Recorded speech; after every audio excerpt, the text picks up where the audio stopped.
2021 жылы бастау жобасымен 5 миллион грантқа ие болған болатынмын.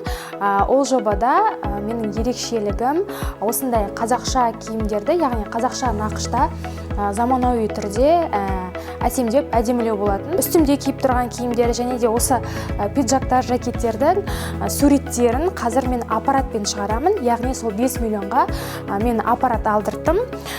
Қазір қолмен жұмыс жасамаймын. Яғни мысалы үшін пиджакты ол кезде салғанға маған бір күн кететін болса, қазір бір күннің ішінде 3-4 пиджакты шығара аламыз. Себебі аппаратпен тез-тез бізге суреттердің барлығын шығарып береді. Барлық қазақстандықтарды келе жатқан Наурыз мерекесімен құттықтаймын.